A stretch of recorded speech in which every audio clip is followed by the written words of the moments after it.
के नतीजे साफ हैं। एनडीए की सरकार बनी है, 200 का आंकड़ा छू लिया है भारतीय जनता पार्टी और एनडीए दल ने।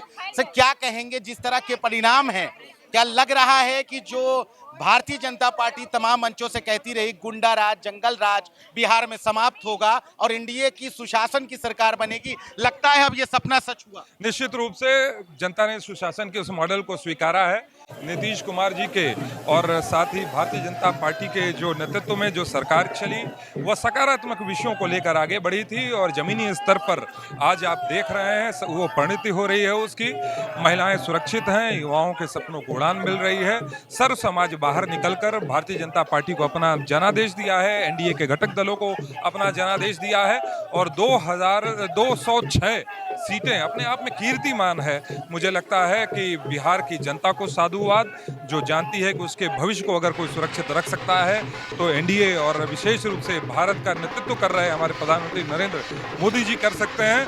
और विशेष रूप से साधुवाद वो हजारों कार्यकर्ता जो इन्होंने अपने परिश्रम की पराकाष्ठा कर जिनके कारण आज हमें ऐतिहासिक दिन देखने का अवसर मिल रहा है। जैसे ही परिणाम शुरू हुए, अखिलेश यादव ने एक ट्वीट किया, एसआईआर का दोष देने लगे और कहने लगे कि ये सब एसआईआर गलत हुआ इसलिए ये नतीजे हैं। ऐसे एसआईआर नहीं, ऐसे वो उनकी जो शर्मनाक हार है उसको जो है वो छुपाने के लिए इस प्रकार के भ्रम फैलाने का काम कर रहे हैं। अब भी समय है वो अनावश्यक के विषयों को उठाना बंद कर दें, कोई सकारात्मक विषय लेकर आए तो शायद कभी आगे आने वाले चुनाव में जनता उनके बारे में सोच भी ले। पर जिस प्रकार से वह कार्य कर रहे हैं, जिस प्रकार से अनावश्यक के विषय उठा रहे हैं, हर लोगों को जाति के पाति के आधार पर बांटकर वो राजनीतिक रोटियां सेकना चाहते हैं, जनता कभी उन्हें स्वीकार नहीं करेगी। आज 140 करोड़ भारतीय एक दिशा में एक लक्ष्य निर्धारित रखकर एक श्रेष्ठ भारत की परिकल्पना में लग चुका है। एक सवाल है कि बिहार को लेकर उन्होंने कहा कि एसआईआर वहां गलत हो गया, लेकिन पीडीए का जो पीपीटीवी है यानी पीडीए का उन्होंने एक नारा दिया, पीडीए प्रहरी जो है उनके कैमरे के नजदीक, अब हम यहां पर यूपी में नहीं होने देंगे, यूपी में बीजेपी को उखाड़ फेंकेंगे। सपा के राष्ट्रीय अध्यक्ष का ये बयान। देखिए, मैंने कहा कि आज सकारात्मक विपक्ष की भूमिका वह निभाएं। आज भी जो मूल मुद्दे हैं उससे वो भटके हुए हैं।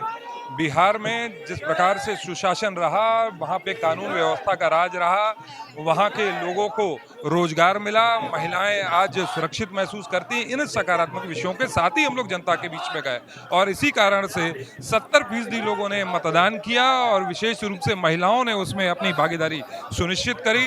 और ये जो जनादेश है ये सर्व समाज का है और उत्तर प्रदेश में भी हम एक सकारात्मक विषयों को ही लेकर जाएंगे। हमारे पास जनता के समक्ष रखने को बहुत से सकारात्मक विषय हैं, उन्हीं पर हम लोग आगे भी बात करेंगे। बहुत शुक्रिया हमसे बात करने के लिए। ये भारतीय जनता पार्टी के वरिष्ठ नेता और राजनाथ सिंह के सुपुत्र नीरज सिंह थे, जो साफ तौर पर कह रहे थे कि बिहार की जनता ने जो भरोसा जताया है हम उस पर खरे उतरेंगे, सुशासन की सरकार होगी, हमारी ये सरकार विकास के मुद्दे पर काम करेगी।